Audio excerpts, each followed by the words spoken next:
Now, on 105.9 FM and streaming worldwide on the WMAL app, O'Connor and Company. It's 5:06. Good morning. Thursday here in the waning end of the week. We're over the hump of hump day, and now we're sort of on the slide into a beautiful weekend. We continue the spring-like weather. And, I mean, what more do you want? It's CPAC's in our rearview mirror, so Mercedes Schlapp can take a breath and hang out with us. Good morning, Mercedes. Have you recovered? Barely, but just hanging in there as much as we can. I think it was a very, very big, huge success, so we're excited. Did you get a chainsaw? That's the question. Everyone wants to know if you guys got one of those chainsaws, because you got a lot of trees on your property. We do, and Matt could use a chainsaw. But I think, no, we did not get it, but President Milley says we're going to get it next time. But as I mentioned to you, that all can change. Every CPAC, you just never know. Yeah, the chainsaw could be, old news by the time we get to next year. Well, welcome back and congratulations on a triumph. Yes, coming up at 7:05, Chris. You got to do a lot of. I kept you busy, so that was my goal. You kept me very busy, but it was a good busy. Schmoozing, backstage. 7:05. Christian, let me give a rundown here. Christian Daytalk of the Examiner. He's going to cover Trump's cabinet meeting yesterday. 7:35. Former Governor Bob Ehrlich is going to give us his take on where Maryland politics is going. 8:05. Our friend KT McFarland, and 8:35. Our friend Sean Spicer. Oh, the 8 o'clock hour is our friend hour. That'll be fun. All right, Mercedes. It was something else. I mean, every year you guys, you never know what CPAC's going to be. We knew this was going to be an epic one coming off, sort of being a victory lap for Donald Trump after winning the election. And of course, his speech was terrific. You got to kick things off with that fantastic interview of J.D. Vance, and in the middle is Elon Musk with a giant chainsaw. I mean, come on, what an iconic CPAC 2025. Well, I got to tell you, when I was interviewing J.D. Vance, I could see you from my peripheral vision there. I was wondering. I was in your eye line. I wondered if you could see me. Totally in my eye line. And, of course, I could see Larry. It was like a little boy at a candy store. You were just so excited and so, clapping, getting up on your feet. And so I kept trying to be like, okay, Mercy, stay focused. Okay, this is about the vice president. It's not about Larry. But I kept seeing you. And then so I kept going, oh, my Lord. Oh, gosh. There's Larry again. Everybody, He's so excited. There he is. Heather Hunter was sitting next to me, and she kept saying, oh, you're fangirling over J.D. Vance. Oh, you're such a fanboy for J.D. Vance. I was encouraging my friend, Mercedes. I was excited for you. I was trying to give you encouragement and energy and excitement. It had nothing to do with my man crush on J.D. Vance. If you all missed any of the interviews, go to cpac.org. You could really watch them. I mean, it's kind of like, our version of Netflix. But I would say that J.D. Vance is so impressive, Larry. There was no, every question I would throw to him, he has a way about him. It's very... I would say it was the way Ronald Reagan must have been back in the day, where just very thoughtful, understanding, understanding the crisis of the moment, the problem of the moment, what type of solution we need. He's very grounded. And so I was just hugely impressed with J.D. Vance. And I did ask him about, about the importance of what message he would give young men, which I thought was a really interesting answer as well.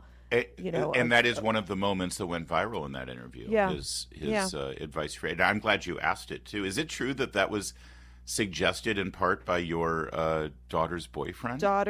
They were definitely involved in the in the process. I brought it up and said, "What do you think about this question?" And they loved it. And then I did the same with Caroline Wren. I asked about what's her advice to young women. I think, for young people, they're looking at the Caroline Levitts and the J.D. Vances as kind of an inspirational, leaders, people who they can look up to.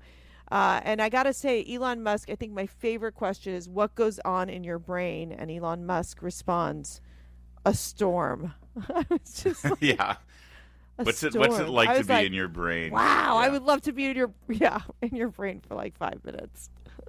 Yeah, it was pretty great. Now, are you under the weather at all? So you know the CPAC plague. That's a real thing. Well before COVID, people always end up being sick the few days after CPAC. I've been fighting it, but I haven't had it bad. Meredith has been in bed for like 72 hours. She's had you're it. kidding. Kurt Schlichter and his wife have been laid up in bed.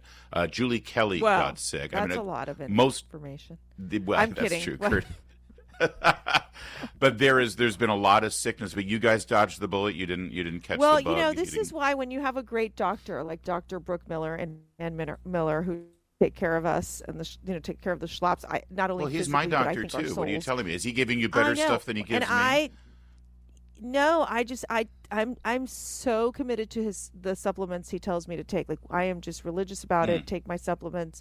I do try to get rest this week, but we got to get back on track because we've got a ton of CPAC internationals that are coming our way. So we are, getting ready to rock and roll again. I mean, we never stop. I mean, we've got a lot of the work that we're doing, working with the speaker and the Republicans on the budget, and then obviously with help support the White House. So it's a lot of work, and we just, as you know, Larry, you don't stop either. We keep going. We don't stop. There's too much at stake. And by the way, we're having too much fun. And that was really the overall feeling of this CPAC, is that it was just fun. It was just, last year we were focused, we were determined, but we were also a little angry because we were coming off some of the indictments and some of the ridiculous railroading that was going on in the court system and the attempts to keep Donald Trump off the ticket. So there was like this gritty determination and fighting spirit. This year, it felt like a victory. It felt like, look what we accomplished, look what we did. Also, by the way, to that end, it's a victory lap, but what happens now is we have the world leaders who are there. We had... we counted about 6, give or take, between presidents, prime ministers, foreign ministers. That doesn't even include ambassadors and delegations from other countries. And I thought, I think one of the things that has happened with CPAC, and I have to say, like the media, even the legacy media covered it pretty fairly, is the expansion of the CPAC globally, the impact it's having to fight the communists, to fight the globalists, to fight wokeism across the globe, to help these countries get organized so they too can build a MAGA movement. And that has been one of the biggest phenomenons. So we had right next to us President Javier Milei, President Duda from Poland, and we had the Slovakian president as well, someone who, Robert Fico, who literally they've tried to assassinate the man 5 times. And so the dangers of this, radical left and leftist propaganda seeps into almost every country across the globe. And they're looking at the U.S. and looking at Trump saying, we need this strength back home. I mean, we had 2 bilateral meetings at CPAC. I mean, this is purely, I saw that. purely at a whole different level. Also, one last thought here on this, that spirit of excitement and fun and sort of celebration, it filtered all the way through the volunteers, all the people who were wearing red shirts that were there volunteering as ushers and guides, and they were all, and so many, I mean, I want to say 90% of them are WMAL listeners, O'Connor and Company listeners, because it's like every time I ran into somebody with a red shirt, it was so sweet that they all recognized me. And I'm sure, I mean, you're an iconic hero to them. And it was just so fun to see just the WMAL community come out, because, our listeners really do embrace CPAC when it's at National Harbor as sort of our local celebration, our local event. And that makes it fun too. Is it true that next year it's not going to be here in Washington? Yeah, we are moving to Texas, to Dallas. I have very mixed feelings about it because I do love that it's right in our backyard, but the location just doesn't fit enough people. So we're looking at the Gaylord down in Dallas, Texas. So all right, well, we'll all have to get our passports ready for Texas. I don't know about get ready for Texas. All right. Well, welcome back, Mercedes. Now we got work to do. Yeah. There's a lot in the news cycle, and we're going to hit it in a moment. First, though, it's 5:15 WMAL. WMAL, making sense of the news. Live. Mercedes Schlapp, are you ready for the Epstein files? Is that a question? That's a question.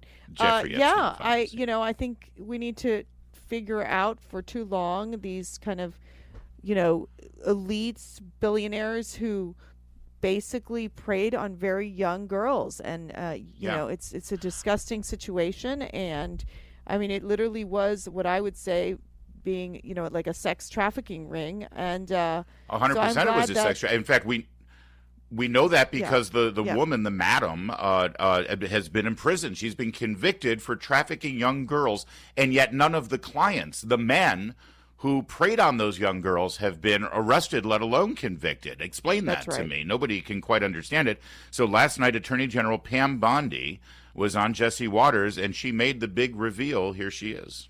You said last week that you have the Epstein files on your desk. When can we see them, and what's taking so long to release them? I do. Jesse, there are well over, this will make you sick, 200 victims. 200. So we have, well over 250 actually. So we have to make sure that their identity is protected and their personal information.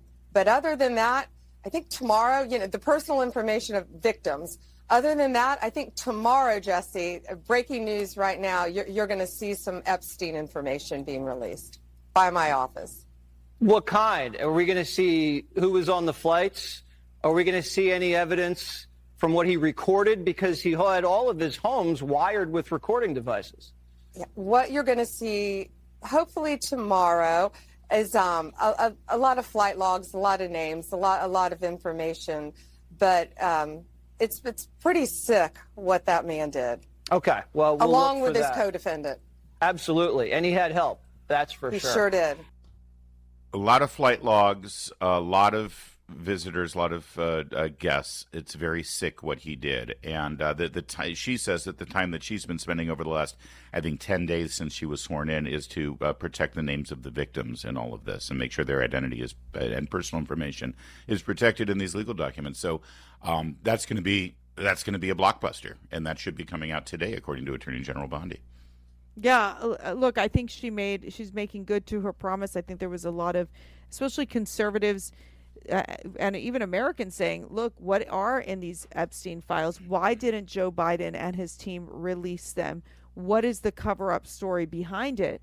Now, the question will be, is it going to be one of those where you're going to read the names or whatever and be like, oh, okay, whatever? Or is it going to be really like a blockbuster, shocking revelation, what does this all mean type of thing? But at the end of the day, it really truly is about justice for these victims, the healing for these victims, these young girls who were raped, who were abused, who were taken advantage of, and I think that it's time that we get to the bottom of this. I mean, we have a mutual friend who spends a lot of time in St. Thomas, and she mentioned that the people on the island of St. Thomas, they were well aware. They knew about what was happening with Jeffrey Epstein and the flights that were going to the island, and it's just so tragic to know that nothing was done for so long, right? Yeah. That people get this hunch that Jeffrey Epstein had it was. Yeah, people have this hunch that it was on this foreign entity. This was an American territory. St. Thomas is an American territory, and what's known as Epstein Island is just off of St. Thomas, St. Croix down there. And when I was down there last year as well, covering the GOP primaries, that's all anyone was talking about. It's like, why isn't there more pressure about Jeffrey Epstein? Yeah. It was they always say open secret. It was an absolute open secret, and that is under the jurisdiction of the U.S. Justice Department, that entire St. Thomas region there. And there's been which so the corruption it impacts could impact Bill Gates. It could impact Bill Clinton. I mean, the what is it, Prince Andrew? It's bad, although he won't come from the U.S. I think it's going to impact people in high finance and business and Wall Street. And listen, there's a lot of speculation about Jeffrey Epstein, about whether he was working for potentially our government to sort of entrap people on behalf of the intelligence community, or perhaps a foreign entity to entrap people and get the goods on them. It's and whether we're ever going to learn the full truth behind this, who in the heck knows? Because I read way too many spy novels. I'm too deep in the weeds with the Brad Thor and Vince Flynn and Tom Clancy and those kind of books, Daniel Silva books. I just assume that there's always going to be secrets these governments have that we'll never fully know the truth to.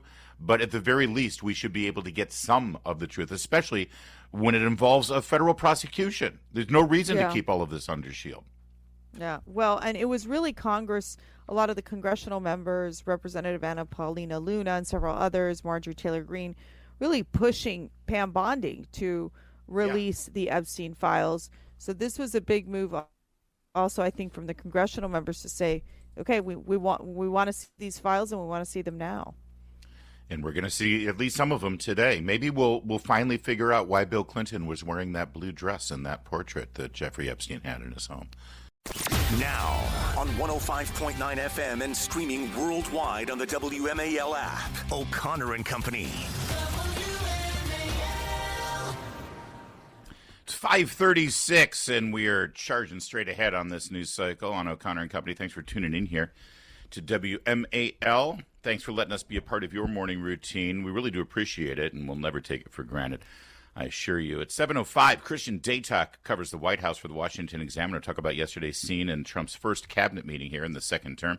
7:35, former governor of Maryland, Bob Ehrlich, is going to join us. Craziness going on in Maryland right now as Democrats have total one-party control, and, well, Governor Ehrlich's used to seeing that. 8:05, KT McFarland on the scene over in Ukraine as we appear to be moving closer to peace. And then 8:35, Sean Spicer, I'm sure, has plenty to say about the White House Correspondents Association. Sean Spicer always has something to say about everything. That's the problem with Sean Spicer, Mercedes. He just keeps talking and talking and talking. You've just seen him schmoozing backstage at CPAC. Mercedes Schlapp is here, remarkably. I would still be sleeping if I were you after CPAC. Thanks for being here. There's no time to sleep. We have so much work to do, Larry. But just in Sean's defense, I just want to say, I mean, first of all, he's so incredibly charming. Secondly, he's like you. You guys are back there schmoozing it up, talking to people, and just so joyful to be around both of you. So be gentle I have to say, sweet brother Sean Spicer. For Trump's speech, you sat so it was thanks for the great seats, by the way. We were front row, stage pay left. Me lots of money. It was me and Meredith and Sean Spicer and Mike Lindell, the pillow guy, and then right behind us were Mark and Julie Levin were one row behind us. And it was great because I knew where we were sitting. Trump was going to see us because he always picks out Mike Lindell in the crowd. Yes, and he always. And he did. He did. That was a lot of fun. I'm not sure if Mike Lindell had that seat, but he put himself there. So he just found him. Yeah, he just got there. He got there. He has a way of making his way past the velvet ropes. Jake Tapper. We mentioned this right at the end of the show yesterday because it sort of broke during the show that Jake Tapper now has a book out that he. That's just the audacity of this book. Jake Tapper is releasing a book, and it's all about the Biden White House covering up Biden's decline. It's called Original Sin, President Biden's Decline, Its Cover-Up, and His Disastrous Choice to Run Again, by Jake Tapper and Alex Thompson, a writer at Axios. And, of course, in my book, Shameless Liars, How Trump Defeated the Legacy Media and Made Them Irrelevant, I spent a lot of time talking about how the media covered up. The media is responsible for this. It's their job to cover the White House, and all they did was cover up the White House when Biden was there. And boy, this just became a firestorm yesterday with everybody going after Jake Tapper, understandably. Our friend Tom Elliott at Grabian, who's a great media observer and critic, it cut 3 here, if we could, Michael. He put together a montage of Jake Tapper over the years, silencing anyone who dared to suggest that Joe Biden had any mental or physical or cognitive decline. Listen. How do you think it makes little kids with stutters feel when they see you make a comment like that? It's very clearly a cognitive decline. Okay. That's what I'm referring to. It makes me uncomfortable. You have no I can't. That's so amazing. It's so amazing to me that try and figure out an answer. A cognitive decline. President Biden embraces his stutter, talking about it, while Trump mocks it, exaggerates it, belittles it. He's sharp physically. I mean, mentally. Yeah. I think the question is physically, right? Right. More so? Right. Right. And the guy who's his chief opponent is only 3 or 4 years younger than him. Exactly. I mean, you have questioned President Biden's age, mental fitness, ability to lead, and false claims to the Wall Street Journal about President Biden's mental fitness and acuity. He's 81, and his memory, it doesn't seem great. It's not horrible, but I don't understand the outrage. Quote, behind closed doors, Biden shows signs of slipping, unquote. The Wall Street Journal is owned by News Corp, which is run by the Murdochs. Beyond the headline, there is some critical nuance here. The article is mostly based on observations of Republicans, with former Speaker Kevin McCarthy the only one going on the record. They do note in the article that most of the criticism comes from Republicans. Have you heard any concerns from anyone who has met with President Biden about him seeming a little slower? No. The Russians are trying to make us and the public not trust our election integrity. Joe Biden has dementia, all this stuff. The Russians. I love that. It's the Russians who are doing it. How do you look yourself in the mirror, Mercedes, after spending all those years covering this up and lying to the American people, now to write a book about it? In the description of the book, it says, now the full unsettling truth is being told for the first time. Now it's being told for the first. No, we were telling it quite a bit. No, it gets even better. In the fold, what is it? Is it the front? What is it? The fold of the book? What do you call it? It's like the flap. Yeah. The flap. In Greek tragedy, protagonist's effort to avoid his fate is what seals his fate. In 2024, American politics became a Greek tragedy. I mean, who is going to read this crap? I'm so sorry. Like, who is going to read this book? First of all, it's called Original Sin, which I'm like, why? And then number two, you've got they're the most, two of America's most respected journalists. Oh, yes. Give me a break. Yeah. Jake Tapper covered up for President Biden time and time and time again. His arrogance, the way he's so arrogant on television, the way he was constantly, I think, belittling, I would say Trump officials, or I can barely talk. But the reality is, and now they're saying, yeah, we knew it all along. Larry, we knew it all along. Can the mental you believe decline. They did this? It's a Greek tragedy. Look what's happened. It's outrageous. Outrageous. The reactions have been fantastic. Laughable. Yeah, people are laughing him, and good. That's what everyone should mock it. People are likening it to O.J. Simpson writing the book called "If I Did It," the book about the Nicole Simpson murders. So Meghan McCain said it's like Fauci writing a vaccine skeptic book. Elon Musk called him a hypocrite. By the way, here's my favorite part. In that famous exchange with Laura Trump, when Laura Trump during the campaign in 2020 said that he has cognitive decline, Tapper went after her saying, are you a medical professional? Are you diagnosing him? Do you have So here's my question for Jake Tapper, and it's a serious one. You say in your book cover, President Biden's decline. What medical professional have you consulted about President Biden's alleged decline? Because Biden still says he's great. Biden's family still says he's great. Karine Jean-Pierre still says he's great. Everyone still says he's great. Kamala Harris said he's great. Nothing to see here. Everything's fine. So, Jake Tapper, did you consult a physician to determine this? Yeah, but either way, it was over and over and over again of saying he's naming. It would have been better if he would have done a book where it would have just been like Joe Biden's stutter, or something along those lines, like just in general, or keeping even just it going. Just talk about the mistakes of the Harris campaign or whatever. This is like saying they could never do that. Oh, no. No, they can't say Kamala Harris was a bad candidate. They can't say they meant no. No. Here's the bottom line. You know what would have been better for him? It would have been better for him to write a book about the lies of the media during the campaign. That's the book I wrote, Shameless Liars. How about and by the way, apologizing to the American people? There you go. Apologize to the American people for not covering the news, for covering up Joe Biden's mental decline. I mean, that White House press pool was asleep at the wheel. We never knew what was coming out of the White House, and they just simply allowed it. They were part of the cover-up. The media was part of Joe Biden's cover-up. I had one of my best day of sales yesterday for my book since it launched. So I want to thank Jake Tapper for that. And if you'd like the truth about what happened during the campaign, don't buy Jake Tapper's book. Buy my book. It's called Shameless Liars. 545 WMAL traffic and weather every 10 minutes. First on the fives. Later this morning on the Chris Plante Show, outrage at the Washington Post as the owner says he cares about personal liberties and free markets. 9 a.m. on WMAL.